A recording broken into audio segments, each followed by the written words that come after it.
Bharat Israel మధ్య ద్వైపాక్షిక పెట్టుబడులకు సంబంధించి కీలక ఒప్పందం కుదిరింది. కాగా ఈ ఒప్పందం రెండు దేశాల మధ్య పరస్పర పెట్టుబడులను ప్రోత్సహిస్తోంది. అంతేకాదు భారత్లో ఇజ్రాయెల్ పెట్టుబడులు కూడా పెరిగే అవకాశాలున్నాయి. కాగా ఇజ్రాయెల్తో కుదిరిన ఒప్పందాన్ని ఒక చారిత్రాత్మక ఘట్టంగా భారత్ పేర్కొంది.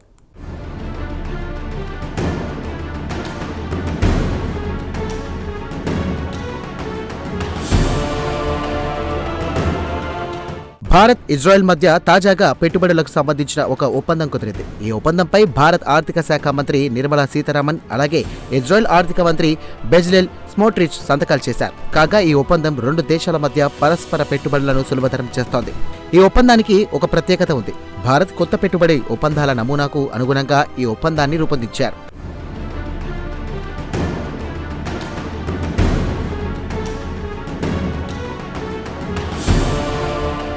ఇజ్రాయెల్ ఆర్థిక మంత్రి బెజలెల్ స్మోట్రిచ్ ప్రస్తుతం భారత్లో పర్యటిస్తున్నారు. ఆయనతో పాటు ఇజ్రాయెల్ ఆర్థిక మంత్రిత్వ శాఖ నుంచి సీనియర్ అధికారుల బృందం కూడా భారత్ పర్యటనలో ఉంది. ఇజ్రాయెల్తో ఆర్థిక సహకారాన్ని ప్రోత్సహించడం ప్రధాన లక్ష్యంగా స్మోట్రిచ్ బృందం భారత్లో పర్యటిస్తోంది. ఈ పర్యటనలో భాగంగా భారత్తో ఆర్థిక భాగస్వామ్యాన్ని బలోపేతం చేసుకునే లక్ష్యంతో ద్వైపాక్షిక పెట్టుబడి ఒప్పందాన్ని ఇజ్రాయెల్ కుదుర్చుకుంది.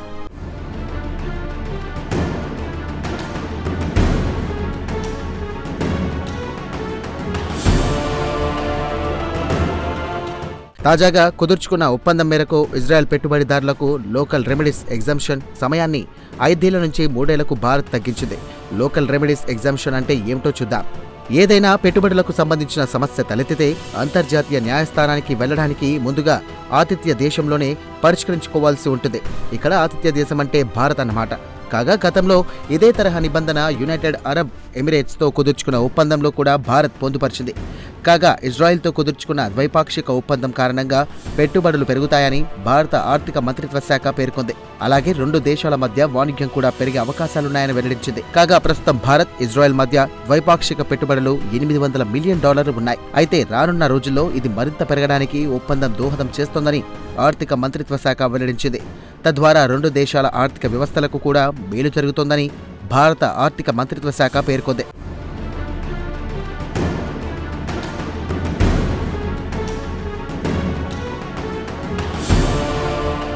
కాగా సైబర్ సెక్యూరిటీ, రక్షణ రంగం, ఇన్నోవేషన్, హై టెక్నాలజీ రంగాల్లో రెండు దేశాలు పరస్పరం సహకరించుకోవాల్సిన అవసరం ఉంటుందని నిర్మలా సీతారామన్ పేర్కొన్నారు. అయితే ఇజ్రాయెల్తో ద్వైపాక్షిక పెట్టుబడులకు సంబంధించి కీలక ఒప్పందం కుదరడాన్ని చారిత్రాత్మక ఘట్టంగా నిర్మలా సీతారామన్ పేర్కొన్నారు. కాగా ఈ కొత్త ఒప్పందం భారత్ ఇజ్రాయెల్ మధ్య పరస్పర పెట్టుబడులు ప్రోత్సహిస్తుంది. అంతేకాదు పెట్టుబడిదారులకు రక్షణ కల్పిస్తోంది. అలాగే రెండు దేశాల మధ్య వాణిజ్యం, పెట్టుబడుల విస్తరణకు సదరు ఒప్పందం దోహదపడుతుంది. కాగా 1996లో సంతకం చేసిన ఒప్పందాన్ని తాజా ద్వైపాక్షిక ఒప్పందం భర్తీ చేస్తోంది.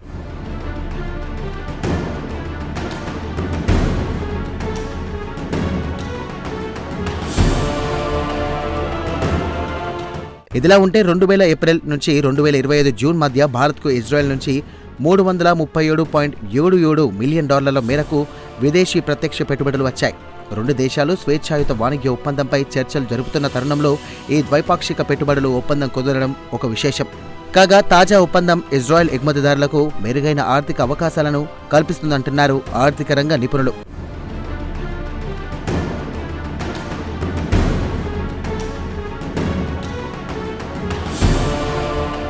ఇదిలా ఉంటే భారత ఆర్థిక శాఖ మంత్రి నిర్మలా సీతారామన్ను ఇజ్రాయెల్ పర్యటనకు బెజలెల్ స్మోట్రిచ్ ఆహ్వానించారు. కాగా ద్వైపాక్షిక ఆర్థిక ప్రోటోకాల్ ఏర్పాటును సంయుక్తంగా పరిశీలించడానికి భారత్, ఇజ్రాయెల్ రెండు దేశాలు అంగీకరించాయి.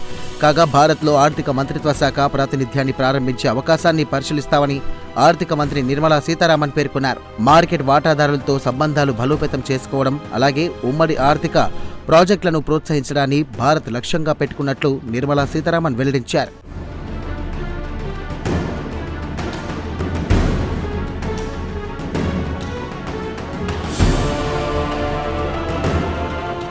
తాజా ఒప్పందంతో భారత్, ఇజ్రాయెల్ మధ్య ఆర్థిక సహకారం మరింత పెరిగే అవకాశాలున్నాయి.